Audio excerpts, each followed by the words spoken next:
नमस्कार, आप देख रहे हैं सरल न्यूज और मैं हूं आपके साथ मानव मिश्रा। मेरी मौजूदगी अभी राजधानी दिल्ली के 30 हजारी कोर्ट पर है और आपको बता दें जिस तरीके से एलजी के द्वारा जो बिल पारित किया गया था, जिसके बाद से लगातार जो एडवोकेट हैं उनका जो प्रोटेस्ट है वो लगातार जारी था।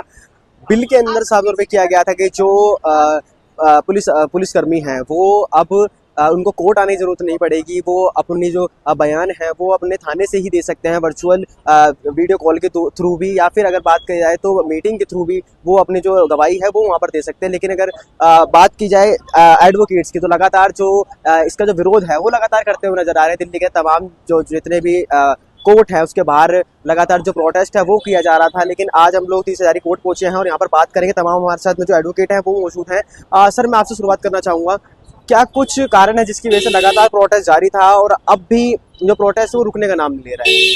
जब तक ये काला कानून वापस नहीं होगा, वकीलों का प्रोटेस्ट जारी रहेगा। इस काले कानून के बारे में हमारे देश की आम जनता को नहीं मालूम। आम जनता को जिस दिन इस काले कानून की सच्चाई पता चल जाएगी, तब आम जनता भी समझ जाएगी कि वकील हड़ताल पर क्यों है। इस काले कानून की सच्चाई ये है कि ये पुलिस पर्सनल्स को गवाही देने के लिए बीसी रूम स्थापित कर रहे हैं।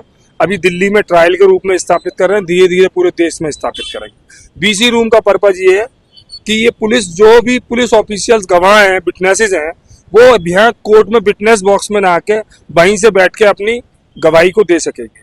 और अपनी गवाही को देते समय इनकी विश्वसनीयता की हम जांच कैसे कर पाएंगे, ये गवाही ठीक दे रहा है या गलत दे रहा है।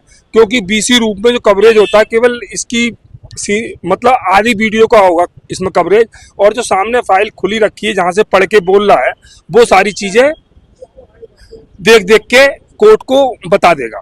जबकि कोर्ट में आके गवाही देने पे होता क्या है कि वो एक बार अपनी मेमोरी को रिफ्रेश करता है और उसके पश्चात उसको क्या याद रहता है, कितना याद रहता है, नहीं रहता है, वो उसे कोर्ट के सामने गवाही देनी होती है।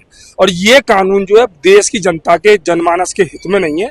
इसलिए इस कानून को पूर्णतः जब तक वापस नहीं होगा तब तक वकील हड़ताल पर रहेंगे। पिछले सोमवार को देश के गृह मंत्री अमित शाह से मीटिंग की गई थी, क्या कुछ निर्णय निकला है? वो एक्चुअली देश के गृह मंत्री अमित शाह तो खुद तो पढ़े लिखे हैं नहीं, और पढ़े लिखे लोगों को, डबल ग्रेजुएट लोगों को, LLB डिग्री होल्डर्स को, एडवोकेट्स को वो लॉलीपॉप जो देना चाहते हैं, उससे वकील समाज उनकी लॉलीपॉप से मानने वाला नहीं है। उन्होंने झूठ बोला और झूठ बोलने के बाद अपनी वही प्रक्रिया जारी रखी, इसलिए वकीलों को दोबारा हड़ताल पर आना पड़ा। कहीं तो कहा तो ये भी जा रहा है कि ये एक जो बिल पारित किया गया है ये लोगों की भलाई के लिए लिया गया है, ताकि वो उनको कोर्ट के धक्के ना खाने पड़े। इस तरीके की जो बात है वो लगातार की जा रही है। इस देश को शासन करने वाले ही पढ़े लिखे लोग नहीं है, वो क्या समझेंगे अच्छा और बुरा। इस देश के पढ़े लिखे समाज को वो बार बार लॉलीपॉप देके ये कहलवाना चाह रहे हैं कि ये कानून बहुत अच्छा है। जिस दिन आम जनता इस कानून के बारे में समझ जाएगी और इस देश की पढ़ी लिखी और अनपढ़ सरकार के बारे में भी जान जाएगी, इसलिए वो पब्लिक को गुमराह कर रहे हैं, जनमानस को ये बताकर कि अच्छा समय की बचत होगी। ये बचत नहीं होगी। पुलिस जो पर्सनल्स हैं, जो झूठे निर्दोष लोगों को अज्ञात मुकदमों में फंसाते हैं, जो लोग जेल काट रहे हैं, 20-20 मुकदमे जेल रहे हैं, उनके साथ कितना अत्याचार हो रहा है ये तो वकील समाज ही समझ सकता है। इसीलिए वकील समाज उनके हितों के लिए आज हड़ताल पर है। डिजिटल इंडिया को भी आगे बढ़ाने की बात की जा रही है कि वीडियो कॉल के थ्रू भी वो अपनी गवाही दे सकते। मैं एक बार और कह चुका हूं, फिर दोबारा कह रहा हूं, जिन्हें डिजिटल इंडिया की डेफिनेशन नहीं पता, डिजिटल इंडिया की स्पेलिंग नहीं पता, वो डिजिटल इंडिया की बात कर रहे हैं पढ़े लिखे समाज के लोगों के सामने आके। वो आम जनमानस को बेवकूफ बना रहे हैं और उन्हें इस बारे में कुछ पता भी नहीं। ठीक है मैम, क्या कुछ कहेंगे इसको? सर, मैं आपको उस सवाल पूछने से स्टार्ट करूंगी। आप मुझे वो सवाल पूछे जहां आप बोल रहे थे कि गवर्नमेंट ये चाहती है कि समय की बचत। वो क्या क्वेश्चन था आपका, वो वहां से सुनते हैं। उनका कहना यह है कि अगर ये जो बिल है इसको पारित रहने दिया जाता है तो इससे समय की बचत की जाएगी, साथ साथ में जो धक्के खाते हैं कोर्ट के अंदर वो नहीं खाने पड़ेंगे, और जो अपने निजी जो थाने हैं वहां से वो अपनी गवाही भी दे पाएंगे। जैसा कि आप जानते हैं हमारा जो देश है लोकतंत्र है। पहला तो मैं ये सवाल खड़ा करना चाहूंगी कि लोकतंत्र का मतलब क्या है। लोकतंत्र जो शासन होता है वो वहां लागू होता है जहां सारे लोग अवेयर हैं, पढ़े लिखे हैं। और हमारे देश में आज भी कई लोग मूर्ख हैं। हमारा जो क्रिमिनल ट्रायल है वो अभी तक जो है फिजिकल होता था। और आप जानते हैं फिजिकल होने के पीछे रीजन ये है, 138 का मैटर था जो कि वीसी से किया जाता था, चलिए वो हो जाता था। लेकिन आज भी अगर एक आम इंसान जब थाने में जाता है तो उसकी एफआईआर दर्ज नहीं की जाती है। मेरे खुद की बात है, मेरी एक क्लाइंट बिहार की बात है, वो हजारों बार थाना गई और थाने वाले विपक्ष जो सामने वाले जो अगेंस्ट उनके थे उनको कई पैसे हजारों रुपए ले लिए, लेकिन इस बेचारी का 6 महीना तक अभी भी शायद एफआईआर नहीं लॉन्च हुआ है। तो जिस देश में थाना हमारी इतनी करप्ट है, ठीक है थाना गवर्नमेंट द्वारा दी हुई गई है, लेकिन गवर्नमेंट को भी इस बात से अवेयर जरूर होंगे कि थाना अभी भी करप्ट है और वो पैसे लेकर काम करती है। तो ऐसे हमारे देश में जो कि थाना एक एफआईआर के लिए इतना घुमाती है और एफआईआर नहीं करती है, वहां अगर ये वीसी से अगर हम उनकी गवाही लेने लगेंगे तो बोलिए देश की हालत क्या हो जाएगी। आपको क्या लगता है कि ये जो क्रिमिनल ट्रायल होगी वो निष्पक्षता से होगी? इन्होंने कहा 266 सेक्शन जो बीएनएस का है, 266 का प्रोविजो है, 265 का प्रोविजो है और 308 का प्रोविजो है, ये कहती है कि वीसी से गवाही होना चाहिए। अगर वैसे ही आपका थाना करप्ट है, कंफर्ट जोन इनका इतना है कि वो आम जनता को सुनते नहीं, क्या ये वीसी से हो जाएगा? तो क्या आपको लगता है कि वो और कंफर्ट नहीं हो जाएंगे? वो अगर और कंफर्ट हो जाएंगे तो ये जनता के लिए कितना मुश्किल हो जाएगा। क्या आपको लगता है आम जनता का जो है सो आम जनता के पक्ष में निर्णय हो पाएगा, निष्पक्ष निर्णय हो पाएगा? मैं ये कहती हूँ, यहाँ कहना चाहती हूँ कि ये जो हमारा बीएनएस के अगेंस्ट सारे लोग बोल रहे हैं, शुरू से मैं यही कहना चाह रही हूँ कि उन्होंने पुलिस कमिश्नर ने एक पेपर निकाला नोटिफिकेशन के नाम पे और नोटिफिकेशन में किसी गृह मंत्री का कोई हस्ताक्षर नहीं है। उन्होंने बोल दिया कि हाँ ये एक फरमान जारी कर दिया। उनके इस फरमान से हम कैसे माने? वो कौन होते हैं इस फरमान को सुनाने वाले? यहाँ कानून की बातें हैं। तो मैं ये दरख्वास्त करना चाहूंगी इस गवर्नमेंट से कि वो आए बाकायदा। और आपको जो बोला जा रहा है कि गवर्नमेंट से मीटिंग हो रही है, होम मिनिस्ट्री से मीटिंग हो रही, इस तरह का मैं बता दूं ऐसा कुछ भी नहीं हो रहा है। इन्होंने एक ही बार आदेश दे दिया है, जो गृह मंत्री है या हाँ इस फरमान को लागू करो, जैसे तैसे लागू करो। पहली बार आज से 6-7 दिन पहले हमारा प्रोटेस्ट जो है 6 दिन का चला था और 2 दिन और रहता तो घुटने पे आ जाते। कोई बात नहीं, हम फिर से इकट्ठे हुए हैं और इस कानून का विरोध करते हैं। और हम ये कहते हैं ये जो नोटिफिकेशन है ये बार बार देकर हमें गुमराह न किया जाए, बल्कि बीएनएसएस का जो एक्ट है जो 266 है, 265 है और 308 का प्रोविजो है, इसको खत्म किया जाए, जहां पे ये लिखा हुआ है कि वीसी के थ्रू थाने से जो है गवाही होगी। नहीं तो देश की हालत इस कदर चरमरा जाएगी, आम जनता और केवल आम जनता परेशान होगी। धन्यवाद। ठीक है सर, क्या कुछ कहें? मैं अधिवक्ता मोहम्मद राशिद, सदस्य दिल्ली बार एसोसिएशन का सदस्य हूँ। और जैसे कि आप जानते ही हैं कि ये जो सरकार है वह तानाशाह सरकार है। किसी प्रकार के लोकतंत्र के प्रिंसिपल्स को फॉलो किए बगैर कोई भी कानून जो है बगैर स्टेक होल्डर से डिस्कस करके लेके आते हैं। इससे पहले जो भी कानून लेके आए अन्य सामाजिक वर्गों को लेके आए थे, जिसमें उन्होंने किसी भी सामाजिक वर्ग से कोई स्टेक होल्डर से कोई कंसल्ट नहीं किया, लॉ लेके आए, जिसकी वजह से फार्मर्स भी जो है प्रोटेस्ट करने लगे। इवन इससे पहले सीए लेके आए, उसके लिए भी लोगों ने प्रोटेस्ट किया, उस टाइम भी कोई डिस्कस नहीं किया। अब जो है ये भारत के जो है सबसे ज्यादा इंटेलेक्चुअल क्लास जो है, जो कि एडवोकेट क्लास है, उसको कंट्रोल करना चाहता है। उसको कंट्रोल करने के लिए सर ये जो है हमारे से भी जो है विदाउट कंसल्टिंग करे हुए, विदाउट डिस्कशन करे, बगैर पब्लिक डोमेन में चर्चा करे हुए जो है कानून लेके आ रहे हैं। और ये ऐसा एक बार नहीं, ऐसा छल कपट इन्होंने कई बार किया है वकीलों के साथ में भी।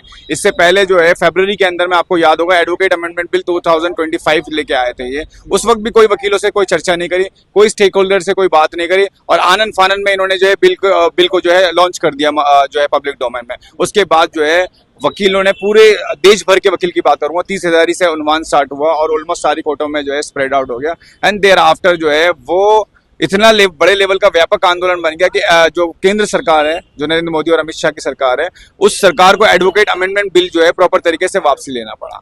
अब उसके बाद में इन्होंने क्या हथकंडा अपनाया, हम जो है पूरे अधिवक्ता समाज जो है बड़े लंबे समय से एक कानून की डिमांड कर रहे हैं, एडवोकेट प्रोटेक्शन एक्ट की। लेकिन उस एडवोकेट प्रोटेक्शन एक्ट का जो हम लोगों का जो डिमांड है उसको इग्नोर करके रख रखा है उन्होंने। सालों साल से हम लोग प्रोटेस्ट कर रहे हैं कि भाई हम जो वकील जो है अन्याय के खिलाफ जो लड़ते हैं, कई बार क्रिमिनलों के खिलाफ लड़ते हैं, हमारे साथ भी लोगों की दुश्मनी हो जाती है, अगर हमें प्रोटेक्ट करने के लिए आप स्पेशल एक्ट लेके आओ, उस बात को वो बिल्कुल भी नहीं सुन रहे। लेकिन लेके कौन सी लेकिन कौन सी बिल लेके आ रही है आपका जो है अभी जो है इन्होंने जो है अधिसूचना 13 अगस्त 2025 को एक अधिसूचना लाते हैं और ये जारी होता है होम मिनिस्ट्री की तरफ से एलजी के साइन में, क्योंकि जाहिर सी बात है केंद्र प्रशासित राज्य है तो एलजी ही साइनिंग अथॉरिटी है।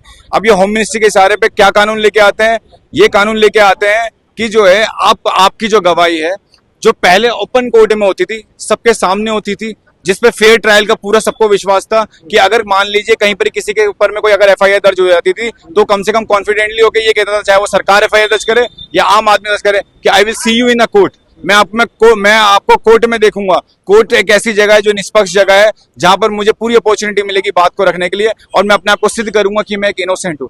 लेकिन आज जो है सरकार ये कानून लेके आई है कि पूरा क्रिमिनल लॉ जस्टिस सिस्टम है उसको तहस नहस कर दिया।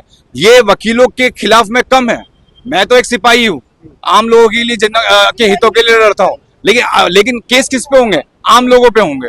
आम लोगों के लिए क्या कानून लेके आए कि भाई आपका जो ट्रायल है, क्योंकि डिस्ट्रिक्ट कोर्ट में सबसे इंपॉर्टेंट चीज है ट्रायल, यहीं से सारी चीजें सिद्ध होती है कि कोई बंदा जो है दोषी है या निर्दोष है, और यहीं पर ही ट्रायल होना है, सारे सबूत यहीं पर ही पेश होने कोर्ट के सामने, सारी गवाही जो भी आई विटनेस है, जिन्होंने भी जो जबान से देखा, कोई भी आई विटनेस है या जो भी विटनेस है वो कोर्ट में एग्जामिन होने के लिए आता है। लेकिन इन्होंने नियम क्या लेके आए कि अब जो गवाहियां होंगी specially police officer, starting police officer से की है and thereafter they will implement to the other witness as well, जो आपके पब्लिक विटनेस है वो भी करेंगे।